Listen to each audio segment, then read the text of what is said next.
It's another edition of Behind the Mic with AudioFile magazine. Leslie Fine is with me for the week, and we're talking, drumroll, about audiobooks. Hello, Leslie. Hi, Joe. What are you suggesting or what are you talking about today? Which audiobook? Today we have Blue Sisters by Coco Mellors. It's read by Kit Griffiths. I don't really know Kit Griffiths. I know enough about Coco to know it's her second novel, though I did not listen or read her first. This is my first experience with Coco Mellors. This was Hmm. a really engrossing novel. I think it will appeal to a wide variety of listeners. I think it has so much going for it because, as the title tells us, we're getting the perspective of a number of different women. And I feel like that's always kind of a popular subject matter for a book, seeing the family life through the eyes of different family members. I agree. And I'm very partial to sisters. Me too. I really am. I speak as an only child. I really, really am sorry I don't have a sister. Oh, I'm one of 3 sisters, so I can Oh, I'm definitely jealous. That is so cool. I can definitely speak for how wonderful it is. Okay, so let's have your sisterly opinion of Blue Sisters. Well, this one, unfortunately, it's really sad. These sisters, we have 3 surviving sisters who have recently lost their 4th sister. This is all about, how to work your way through grief, the extent to which you can work your way through grief.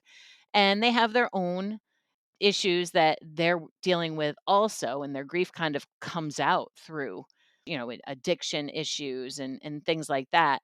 It's sad to follow along with them, but it's definitely worth taking that trip with these sisters. How did the 4th sister die? It's so sad. It's not a spoiler. No, I don't think it is a spoiler. It has to do with, she was living with chronic pain and she had an accidental overdose. Yeah, of our time. Right? And the sisters, each one is sort of, aside from feeling the loss, each sister is feeling, what did I do wrong? What could I have done differently? How might I have saved her? Of So course. it's really, really sad. Alright, and Kit Griffith, who I really don't know as a narrator, what was her narration like? Well, we have our sisters at the start of the audiobook are spread around. And so we have one sister who's living in London. We have British accents. Kit Griffith shines with these various British accents. Really great, great personality coming forward. We have a variety of accents that I think Kit Griffiths does a great job with. The New York accents, I didn't find them as convincing at all. I feel like it just didn't really go along with the sisters themselves, and the accent and the voices even, it got a little tough to tell the sisters apart when they were speaking to one another. But by that time, you know the sisters well enough that you can figure out who's saying what just by what they say. So, are the sisters from New York? How does New York feel? They are Yes. from New York, and then they all come back to New York when the sister dies. Yes, after a fashion. The book Okay. opens, it's a year, the 1-year anniversary of the sisters passing, and so they're all struggling in their own ways, and ultimately, yes, they do get back together in their home city. Okay, so why don't we hear a little bit now? Which sister are we going to hear from, and do you have to set this up? Yeah, yeah, it's definitely worth setting this up. So, in this excerpt, we're with the youngest sister. Her name is Lucky, and she's working as a model in Paris. She's all alone in Paris on this first anniversary of her sister Nikki's death. So, here she is kind of, um, sitting and trying not to think too much about the day. Okay. This is Blue Sisters by Coco Mellors, read by Kit Griffiths. As the metro surged on, Lucky checked her phone to find a missed call and a voicemail from Avery, who was no doubt on a mission to get her to process her feelings about this day, plus a formal looking email from their mother she promptly ignored.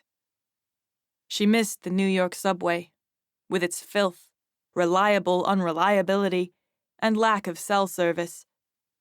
The Paris metro was almost aggressively efficient and fully accessible by cell phone, even underground. Here, there was nowhere to hide. Without listening to Avery's message, Lucky slid the phone back into her pocket. She had not seen any member of her family since Nikki's funeral a year ago. That night, a strong, hot wind blew through the city. It upturned restaurant tables and sent garbage cans tumbling down avenues. It broke power lines and snapped tree branches in Central Park. And it scattered Lucky and her sisters to their corners of the world, without any intention of returning home.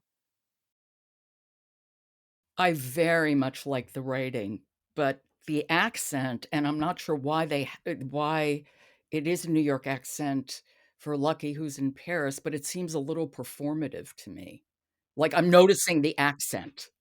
I found the same thing. There were moments, and most of the time I could put it behind me and not get distracted, but there were times I admit where I did get distracted, like, "Oh, now," like that's just not believable. You're taking me out of the story. I would rather Mhm. have, just no accent at all than something that sounds like, out of place.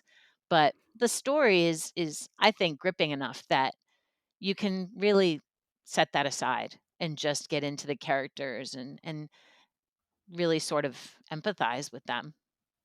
That is Blue Sisters by Coco Mellors, read by Kit Griffiths.